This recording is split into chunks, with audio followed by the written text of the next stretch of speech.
Welcome to stone dictation 5 second बाद शुरू होगा। Ready start.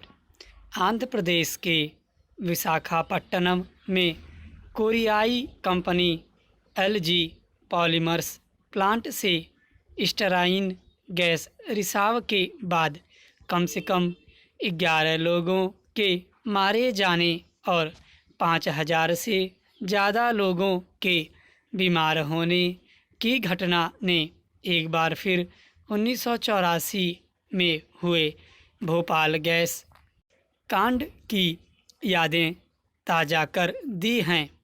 गनीमत यही है कि एलजी पॉलीमर्स से निकली गैस की प्रतिक्रिया का समय 10 मिनट होने के कारण यह हादसा अपेक्षाकृत कम खतरनाक है, जबकि भोपाल में अमेरिकी कंपनी यूनियन कार्बाइड से हुए गैस रिसाव में कुछ सेकंड में ही जान चली जाती थी, जिसके कारण एक ही दिन में भोपाल में करीब 3500 लोग मारे गए थे और करीब 1 लाख लोग ऐसी बीमारियों के शिकार हुए जिनका असर आज तक महसूस किया जा रहा है।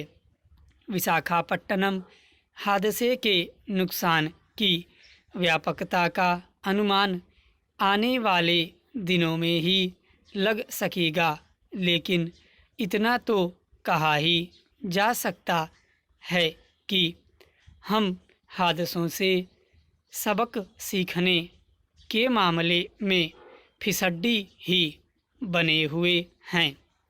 हादसे के बाद बचाव और सतर्कता के प्रति जितनी सक्रियता हम दिखाते हैं, उसकी आधी सक्रियता भी अगर गुनहगारों को सजा दिलाने और त्रुटि रहित व्यवस्था बनाने में दिखाते तो ऐसे हादसे होते ही नहीं।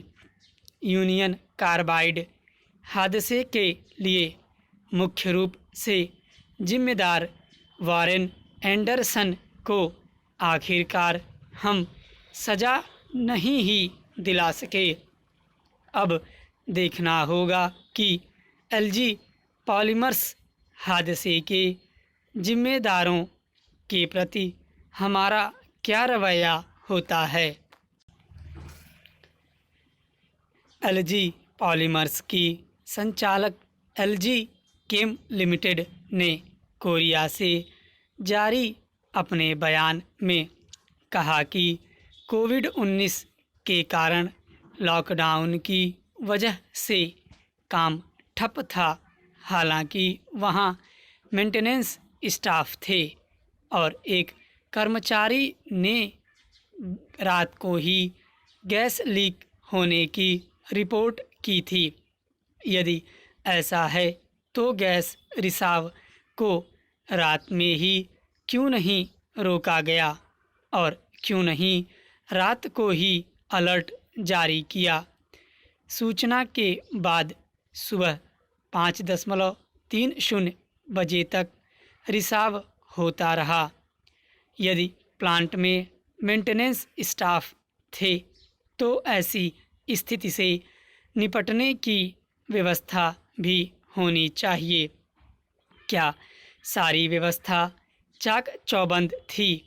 व्यवस्था पर शक इसलिए भी लाजमी है कि कंपनी के बयान के विपरीत सहायक पुलिस आयुक्त स्वरूपा रानी का कहना है कि लॉकडाउन के कारण 5,000 टन क्षमता वाले उस टैंक के रखरखाव पर लंबे समय से ध्यान नहीं दिया जा सका था। गर्मी के कारण गैस में हुई प्रतिक्रिया की वजह से यह हादसा हुआ।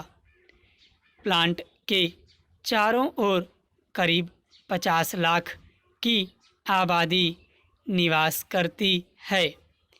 हादसे में होने वाली मौतों और बीमारों के अतिरिक्त कितने लोग परोक्ष रूप से प्रभावित हुए, सबका पता लगाना जरूरी होगा। उन सभी फैक्ट्रियों और प्लांटों में भी व्यवस्थाओं की समीक्षा होनी चाहिए जो किन्हीं वजहों से खतरनाक हो सकते हैं।